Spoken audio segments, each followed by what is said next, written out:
Obejrzymy sobie materiał o piractwie? Dawajcie, let's go. Ja bardzo rzadko podejmuję temat piractwa, z uwagi na to, żeby nigdy nie zarzucił mi, że namawiam ludzi do złodziejstwa, jak to niektórzy mawiają, ale ja zawsze przy piractwie zadaję sobie jedno zajebiście ważne pytanie. Czy można ukraść coś, czego się nie da kupić? Bo wielokrotnie jest taka sytuacja, że chcesz obejrzeć dany film i dosłownie nie możesz. Zapłaciłbyś chętnie za obejrzenie go, ale się nie da. I co wtedy? Kradniesz coś, na czym nikt inny nie może zarabiać? Nie wiem. Ja wam na to pytanie nie odpowiem. Celowo było otwarte, ale The dawaj. 2010s were the golden age of piracy. BitTorrent accounted for a third of all internet traffic. LimeWire had more monthly users than Facebook, and the Pirate Bay was the only video store in town where you were sure to find what you were looking for. Dokładnie Hypothetically, of course. The world was slowly switching from physical to digital media, and even people who weren't particularly tech-savvy realized that Ej, ale zauważcie, jak generalnie to wyprzedziło tą całą erę digitalizacji.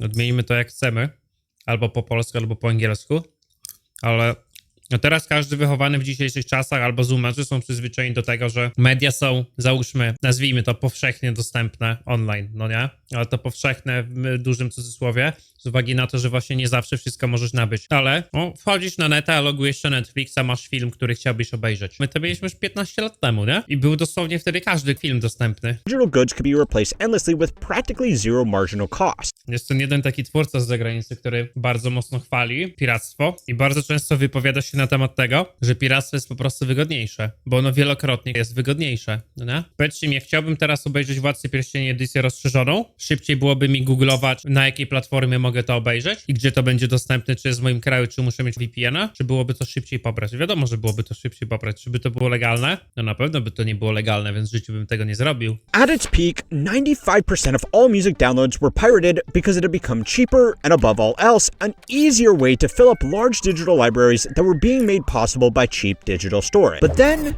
it just stopped. Since 2012, the internet has gotten faster, storage has gotten cheaper, and people have become more comfortable with computers, which should have just accelerated a growth trend. But it didn't. Since 2015, peer-to-peer file sharing has collapsed in popularity, and you might think you already know why.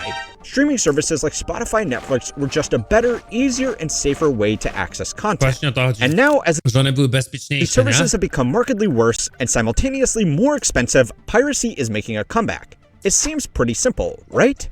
The only problem is that's not the whole story. Realistically, these companies knew this day would come. It was just really important that they could pretend it wouldn't.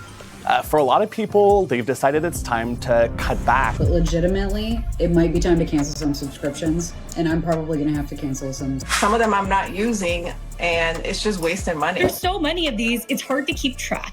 At that point, that's an adverse. Ej, bez kitu. Ile wy posiadacie subskrypcji? Ja mam Netflixa, Spotify'a, Amazona i YouTube'a. 4 mam suby. Nie wiem, jakieś było innych takich, no nie? Adversarial relationship. I don't want to pay people to enter adversarial relationships. We aim, as I said, for this business to be a growth business for the company with margins that our shareholders will feel good about. So what really made piracy go away and what's really bringing it back might sound simple, but there's actually a bit more going on. First and foremost, the majority of people actually would like to acquire their media legally as long as it was easy and not ridiculously expensive. Most reasonable people understand that it costs time and money to produce a song, film a movie, or develop a video game. And the people involved in these projects do need to be compensated, or else they... Wiecie, co jest najlepsze? Sposób, w jaki muzycy bardzo często zarabiają. Nergal z Behemota kiedyś nawet na ten temat się wypowiadał. Mówi, że woli założyć sobie sklep i żeby ludzie przyszli na jego koncert, albo żeby kupili jego koszulkę i ma wypierdolone w to, niech ludzie piracą jego muzykę. Bo wytwórnie ich i tak dymają w takiej formie, że on ze sprzedanej płyty to praktycznie nic nie ma, nie? I ma w to wyjebane. Teraz nie zdziwiłbym się, gdyby Behemoth sam był pod swoją jakąś wytwórnią albo produkcją, ale kiedyś on kojarzy taką bardzo znaną wypowiedź Nergala. Więc może to jest ta kwestia. Zacząć tworzyć ogólnodostępny content i zarabiać na wszystkim wokół tego contentu. I była jedna taka rzecz w latach 80. dokładnie, która była całym produktem marketingowym, który miał działać w taki sposób. Wiecie, co to było? He-Man. He-Man był darmową kreskówką, wytworzoną tylko po to, żeby rozdać go za darmo każdej telewizji, żeby leciało to wszędzie, po to, żeby od razu stworzyć produkcję zabawek i żeby dzieciaki mogły kupić postać z bajki, którą widziały już na ekranie w każdej możliwej telewizji. I dosłownie przenosisz formę monetyzacji w zupełnie inne miejsca. Weźcie zauważcie, że no czysto teoretycznie ja też robię bardzo podobnie na YouTubie, no nie? Content na YouTubie, content na Twitchu jest w pełni darmowy. I w jakiej formie ja głównie monetyzuję swój content? Sklepem. możecie sobie kupić coś ode mnie, co nadal jest wartością fizyczną, no nie? Koszulką, którą nosicie, smyczą, którą macie przy kluczach, albo zestawem naklejek, który walicie sobie na telefon. I nikt nigdy od was nie wymaga zapłaty, czegokolwiek, no nie? Wiadomo, dużo z was ma suba na Twitchu albo YouTube Premium, tylko po to, żeby omijać reklamy besty wygodniejsze, no i na przykład szanujecie swój czas. I nie dziwię się, no też gdybym oglądał jakiegoś twórcę długo, miałbym formę go wesprzeć, żeby zwiększyć sobie jeszcze quality, w sensie jakość swojego oglądania, no ale świetnie działa, nie? Więc może to jest tylko, wiecie, mi się to łatwo mówi, bo wytworzenie mojego contentu jest darmowe. Weź podejmij takie ryzyko, wykładając 200 milionów na jakiś film,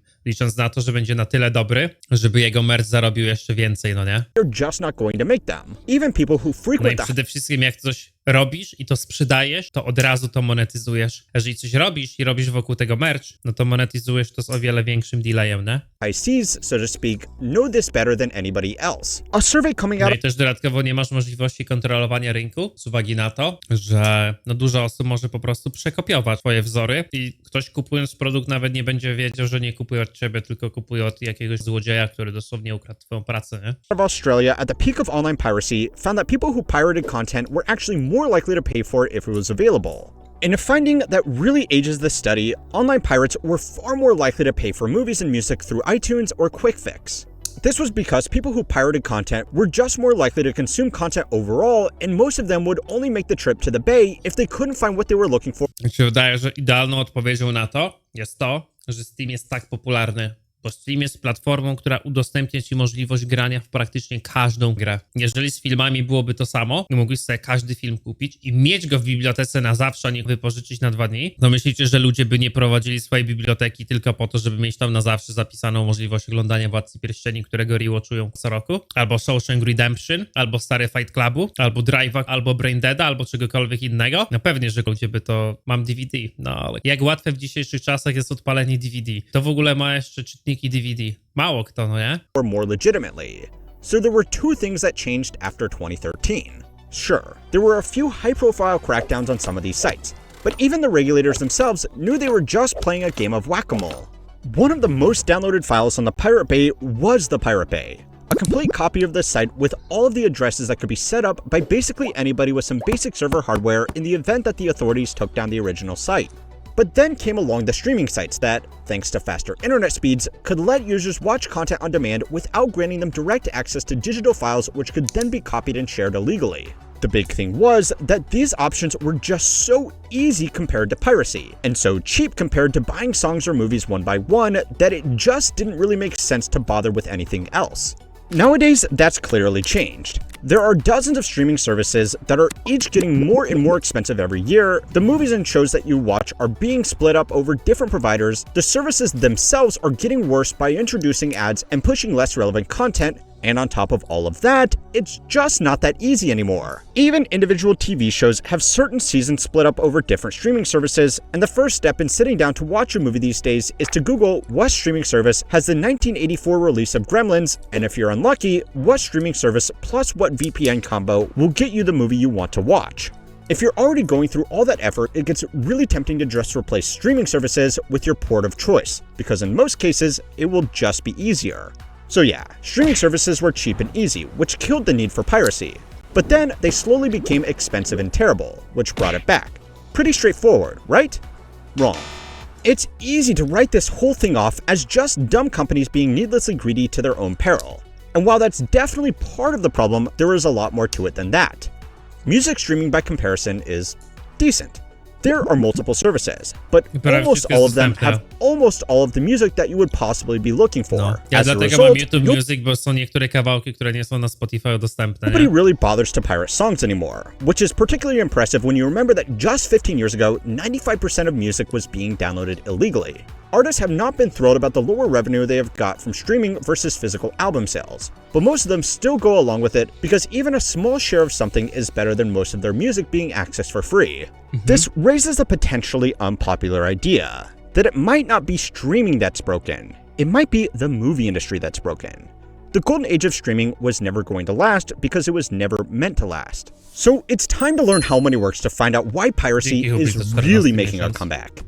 This video was made possible by iScanner. Netflix is the most dominant movie and TV streaming service in the world. It has over 300 million paying subscribers, and unlike a lot of its competitors, it's actually profitable. But from its very first days of online streaming, they knew they would eventually lose people back to piracy. They just really didn't care.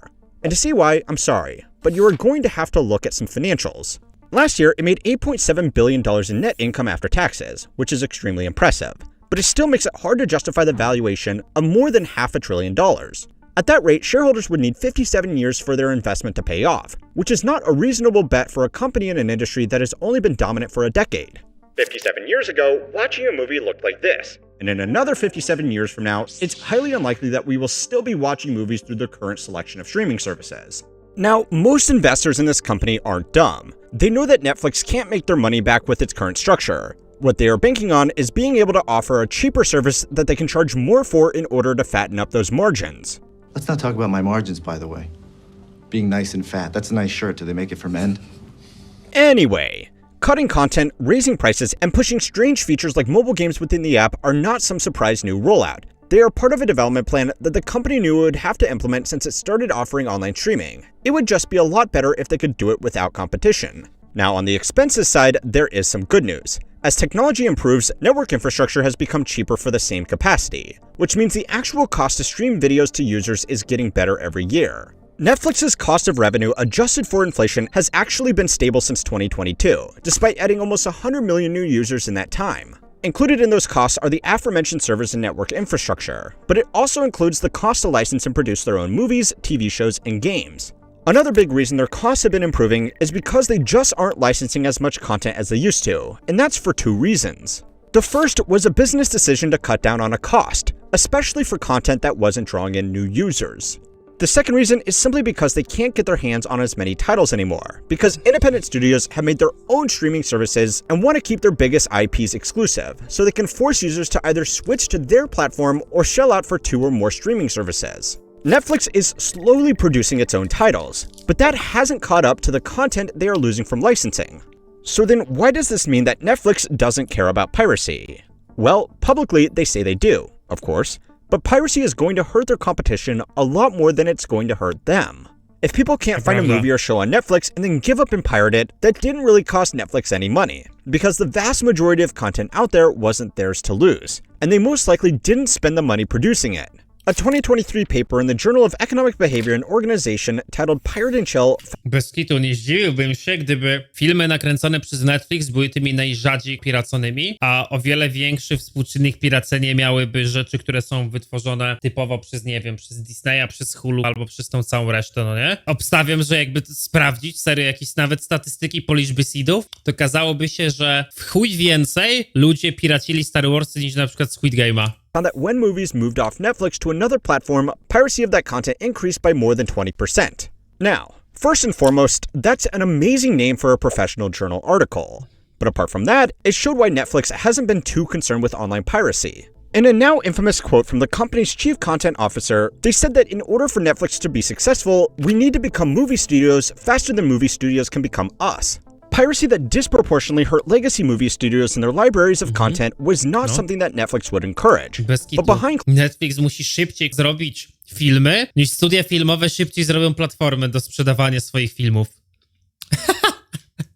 Jaki pojebany closed doors, they certainly weren't too sad it was happening. Another way to think about this is that obviously Amazon isn't encouraging shoplifting, but it's a problem that hurts their competition far more than it hurts them. Piracy has also been a handy little tool throughout the company's history. Back in 2013, it admitted to using data from online piracy sites to find out what was popular and therefore what was worth licensing. Oh. Okay, so Netflix doesn't care about the rise of piracy, but what about the actual Hollywood studios? Well, they obviously do, and they crack down on IP theft with furious anger. But they are in a difficult situation. They could send piracy back to the dark ages by reconcentrating their content onto a single easy platform. But at the moment, that would probably be Netflix, which a company like Disney would obviously not be willing to go along with after investing so much in their own service. If they keep competing though, they are just going to make the experience worse for everybody and probably lose more ground to the high seas. Now, for these companies, this whole fight could not be happening at a worse time. There is a reason why music studios were able to play nice and make their content available just about anywhere while movie studios were fighting to the death. Music is simply much cheaper to produce, and there are far more sources of alternative revenue beyond just directly selling a song or an album. Artists don't make as much from streaming as they would from a physical album sale, but they can make it up in tours, merchandising, and other licensing deals. On the flip side, movies have largely been getting more expensive to produce, while cinema attendance has never fully recovered from its dip during COVID. Ironically, one of the biggest theater releases of the past 5 years was actually for a music studio with the cinema release of Taylor Swift's Eras Tour. In the past, poor box offices wouldn't matter as much, because mid-budget movies could make a lot of their money back through DVD sales. But obviously, that's not really a thing anymore. So studios have put even more effort into pushing their streaming services to eventually make back the difference. Ale wam mówię, rozwiązaniem na to jest stworzenie filmowego Steama. Platformy, gdzie każdy może wejść i zacząć sprzedawać filmy, do których posiada licencję i sprzedawać licencję Lifetime na zasadzie DVD. Filmowy Steam to rozwiązuje. I każdy wtedy kręcąc film może wziąć i wypuścić i go na tej platformie. Czyli kolejny monopol. It's a bold strategy, and there are hundreds of billions of dollars in market cap at stake. So executives really want to pretend that eventually it'll work out. But if it doesn't, there are some lessons to be learned from the music industry which didn't beat piracy. It just made it unnecessary. The first is that movies have simply become too expensive for the current market. Studios have recognized that people are only going to the movies for special occasion releases these days because it's expensive, the theater experience isn't that good anymore, and people can just wait a month. No, też mi się wydaje, że to jest kwestia tego, że oglądanie filmów w domu w tym momencie jest lepsze niż A może jestem boomerem? Ja lubię sobie pójść raz na jakiś czas do kina, ale szczerze ja wolę kurwa oglądać w domu. Zatem ja też głównie oglądam filmy z lat 80. i 90., nie? And watch it for free on one of the streaming services that they were already paying for. Instead of making the whole thing cheaper and putting less of their eggs in a single basket, they have doubled down on producing mega blockbusters. Of the 20 most... A wyobrażacie sobie, że wtedy można byłoby preorderować filmy? Ja wam powiem lepiej. Wtedy mógłbyś sprzedać film za 20 zł, a mógłbyś go sprzedać za 30 zł 5 dni wcześniej. Albo mógłbyś go sprzedać za 50 zł 5 dni wcześniej z edycją deluxe, z making offem i ścieżką dźwiękową. Czaisz to?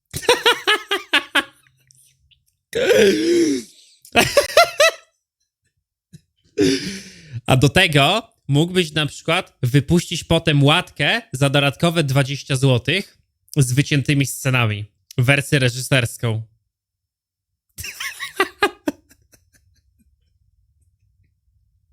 Kurwa. Myślicie, że wrócimy do tego filmu za 10 lat, gdy będzie to rzeczywistością? Ukryte zakończenie filmu bez kitu. Expensive movies ever made, 19 of them came out in the last 10 years after streaming was already mainstream. These figures also only count the production budget, not the marketing budget. And on the revenue side, the box office doesn't include the share paid out to movie theaters.